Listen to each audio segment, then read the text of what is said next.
Sway. Sway. Sway. Sway. In the morning. In the morning. In the morning.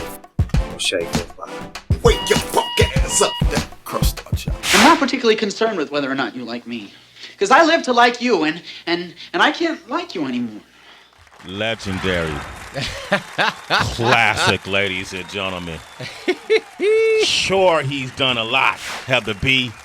Sure, we've seen him in 2.5 Men. Sure, we've seen him in all these different... DB, name a few that you liked. Okay, obviously what we just played was from Pretty in Pink, where, damn it, Ducky did not get Andy, but I believe that he originally did. Yes, you'd be right. Okay, You'd so be right. there was a happy ending, but it didn't make it in the final cut of the film of Pretty in Pink. But anyway, another movie that does not get enough credit is one of my favorites, Hiding Out. Oh, thank Yes, you. yes. That was a so dope much. movie, man. I used to I'm watch so that glad. during the summers at home. And used to think about, like, because you did great high school stuff. Like that was Yeah. I loved high school movies, and you did some of the great ones. Oh, thank you. Hot Shots with Charlie Sheen. Oh, thank you. But I mean, we have him here right now. Did we do the introduction? No, I'm Jon Cryer, people. There you go, man. What's up, man? Oh, hey, man, when your name came across the board, everybody, we just, we get a list of names that people who might want to come by the show that are available. And then your name came across the board, and the first thing everybody said was Ducky. Yes. Well, it's so weird to hear that because my voice sounds so much higher. Yeah. And I was like, because I was 19. I think, you did that. when I did Okay. that. Yeah. And also language. These are high school kids Yeah. with the filthy mouths. But it takes me back, and it was a pretty great time. You know what I like about Jon Cryer? You've worked around some very controversial people. A couple. A few. Yeah. A few. And I dug deep, man. You don't have a lot of controversy around. You're like a clean guy, man. I'm hygienic. Yes. I do. I wash regularly. Thank you. No, because I love being an actor. I love it. I genuinely, I show up. If I show up on time or I'm early, I'll show up early because I love this gig and I love that I get to work with people. I love working with crazy people. I have no problem with it. It's fascinating to me, and it keeps happening to me. But it's well, crazy people get the ratings up too, right? Yeah, they do, and plus, you don't get into show business to for it to be boring. Yeah, you don't. Yeah, people. Let's face it. People who are in this business do it because it's interesting. It's fun. It's you fun. know. Yeah. It's not the same old day-to-day thing. So and I just also making a living is nice. Yeah. And I still feel so lucky to be able to make my living doing this. It must feel like the success of 2.5 Men. Because we have a lot of actors that come on this show, and they say 5% of actors are really, making an honest living. It's a low. Yes, the rest of us are male prostitutes, and some of us have done both. At the same time. No, it's true.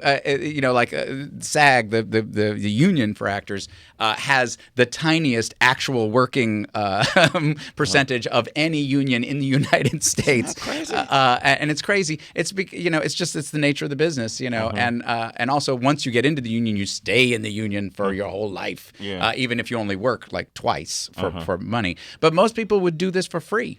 That's the scary secret that I probably shouldn't have just said, considering my next contract negotiation is going to be very difficult now. But you said you'll do it for free, exactly, John. Do it for free. That's what you're all about. Is you love your work. Right.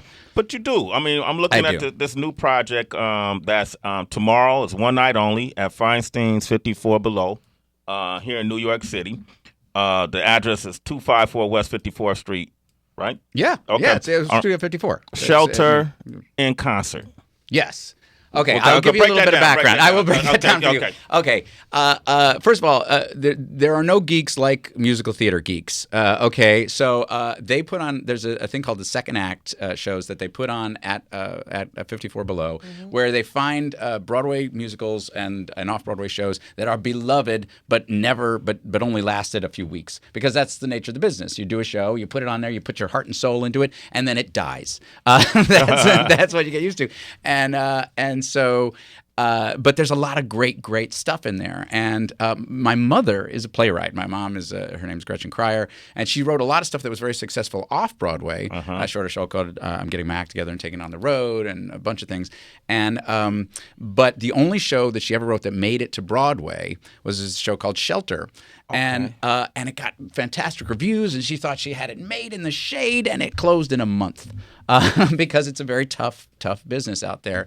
It also was an odd show at the time because it was about this guy who was a commercial producer and writer who would only live in his house and basically simulated his whole life inside his house. He had a home computer that he talked to that would make the sun rise in the morning and set at night, and it was all like a simulated life, and that was the life he lived. And in 1973, when this show was on Broadway, people said, "Okay, that's just stupid. Nobody would ever do that." Now Wonder would do that. I could see Wonder exactly. doing that. Right? But now you got computers that talk to you, and you can do that if you want. So it's fascinating, and the show holds up amazingly well. And the strange thing for me, though, is when I first saw it, I was 7. Yeah. I was 7 years old. I had no idea. I was like, this makes, what is going on here? But now I have to sort of reassess it as a grown-up and play this character in the thing. Because, well, basically, the real reason I'm in it is because my mom asked me. Yeah, I was like, your mom didn't have nothing to do with this, John? Exactly. Your mom's still with us, though, right? Yes. Okay, she's 81. She's still writing plays and performing. And so she's going to be there tomorrow?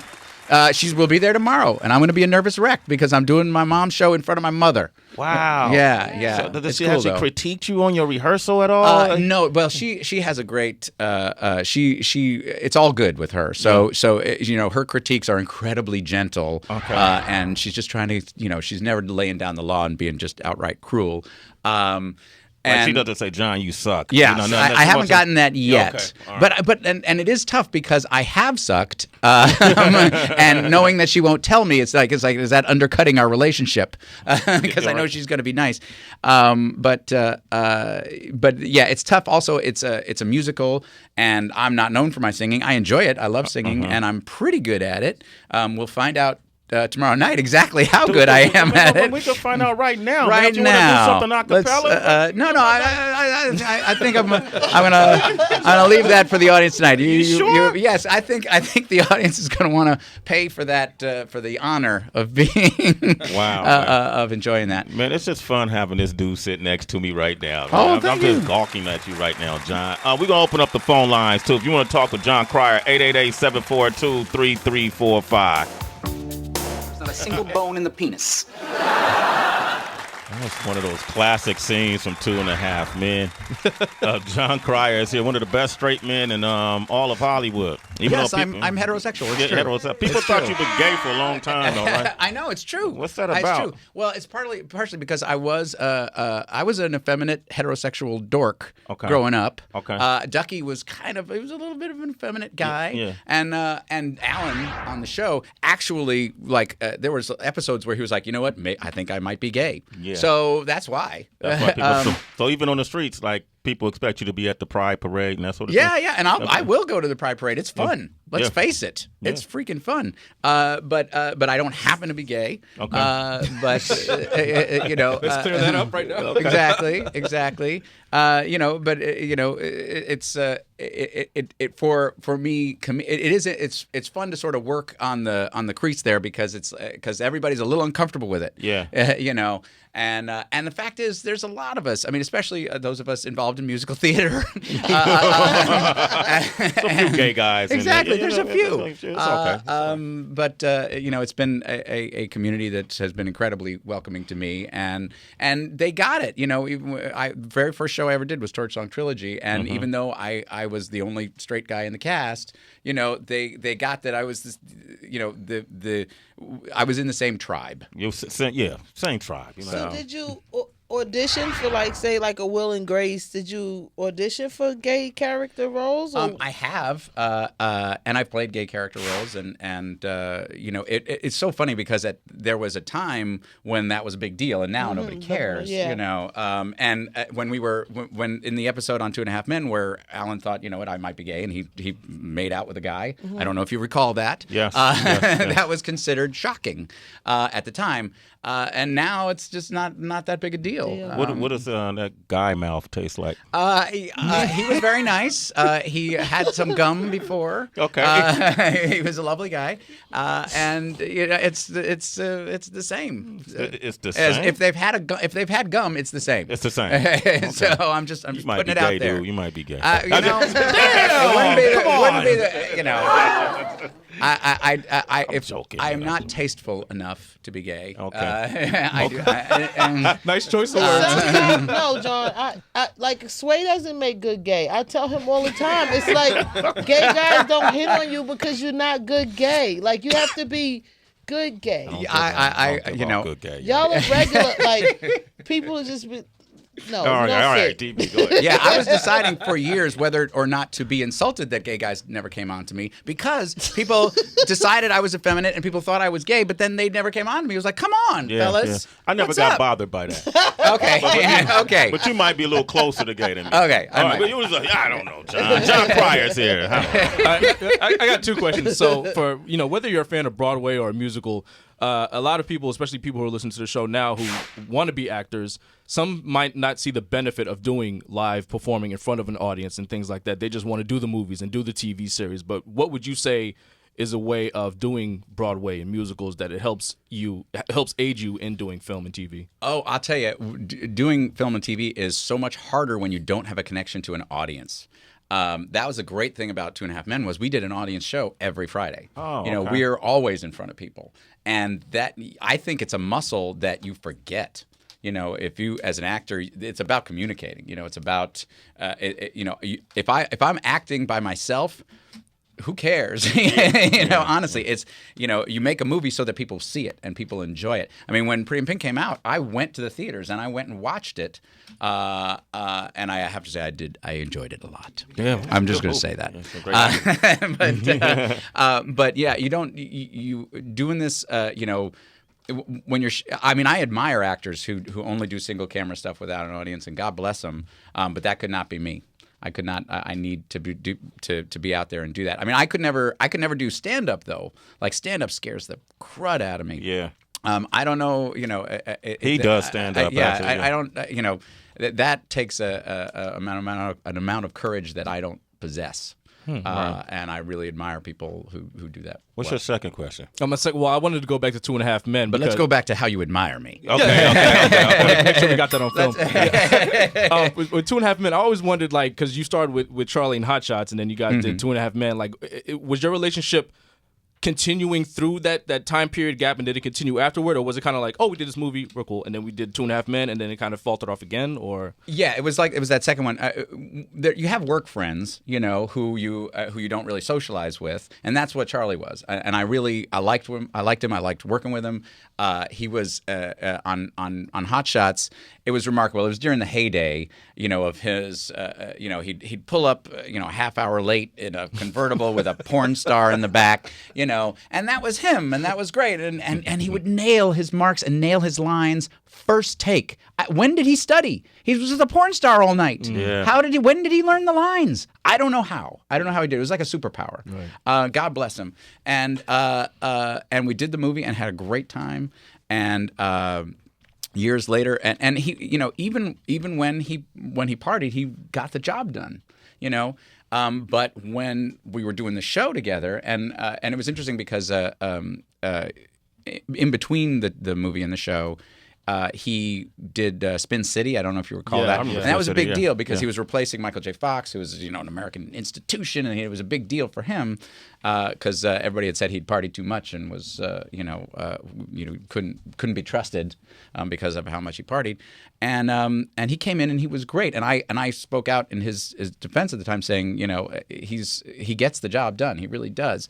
And he remembered that, so that when it came time for when I was auditioning for 2.5 Men, we had that rapport, and he said, "Hey, listen, you did me a solid back then. I really wanted to say I'm really grateful for that." And we loved working together. For the first 6 years, he was sober, and you could not ask for a more professional guy to work with. He was great. How different was it on the set when he wasn't sober? On the set, he still got the job done most of the time. He really did. You could tell it got weird because, towards the end, you never knew when he was going to show up, and when he did show up, he knew his lines, and he wasn't a jerk, but he was like talking to himself in a corner. And laughing at stuff that wasn't funny, and just he got weird. He got really weird, and we were all sort of standing around uncomfortable, and stuff was happening to him, like his car was getting pushed off a cliff. I don't know if you remember that. That happened twice. By the way, he had a serious Mercedes that got pushed off a cliff twice. And he would come in and shrug it off. Oh, my car got pushed off a cliff, whatever. He was mad actually because his last copies of his Spin City VHS tapes were in the trunk of one of the cars. VHS, exactly. A little big old brick. So exactly. So, but like that kind of stuff would happen, and you didn't know how to deal with it on the set. You didn't know, so it was really, it was uncomfortable, and it was all just sort of hanging over everybody. Yeah. You ever talked to him about it? It just wasn't your jurisdiction. We talked about it, and he would sort of skirt around it and just say, that there was just that crazy stuff happened in his life all the time, and then he would blithely invite me. He was like, "Oh yeah, I'm flying down to Belize for a couple of days on a private jet. You want to come?" And it's like, "Well, thank you. I don't think my children would be cool with me flying down to waking Belize, just disappearing, Belizean ass on every side of your face." Yes, exactly. Daddy. So at any rate, but that we were at different places at our lives at that point. So it was weird, and it was a little bit sad because he was so good at what he does, and you see it's when if you've ever had somebody in your life with a drug problem, and you see it they're diminishing their life, and they're getting weirder and stranger, and there's something sad about that, and it's really hard to watch. And then the crazy explosion was nuts because that working situation was the best working situation I have ever been on. If you ever had a problem, the writers would rewrite for you. They were always making every possible accommodation to you. So when Charlie went nuts and was like, I can't work here. It's a horror show. We were all looking around like, what are you talking about? What show were you working on? So it was so bizarre. And so that's why all of us were. You notice the cast was like silent at that time because we thought he's seriously having a mental breakdown at this point because he was working on another show that we didn't even know about apparently. So it was really weird also because that was like an international phenomenon when he went nuts, and so we all had to all of our lives got crazy for a while. Did you ever use the hashtag winning? No, I did not. I have not. People still come at me with that, which is fine. And I do wish him well. He's come through the fire a little bit now. We still have mutual friends. We don't hang out. And but you would if the right opportunity. There's no ill will. It's not like actually we got invited to an event that was honoring a director named Jim Burrows who directed he directed all of Taxi and all of Cheers. He's an amazing director, and he directed the pilot of 2.5 Men. So we both got invited, and Charlie kept to the other side of the room, and he was like scared. I think he just didn't know how I'd react, and it's cool. For the record, it's cool, man. Don't worry about it. We've all moved on. Charlie Sheen, Jon Cryer has a message for you. Go ahead, look in the camera. Bro. It's cool. It's all good. Okay, we've moved on. It's fine. There it is, man. Hey, man, thank you for sharing that, man. Thank you guys, man. I just find your whole career, and I know you. When you were 12 or whatever the age was, and you decided to tell your mom that I want to become an actor. How old were you when that happened? My parents are actors, so there was actually a moment of extreme sadness on their part. They were like, "Oh crap! Oh shit! He's gonna do this." But no, I remember. Yeah, I remember.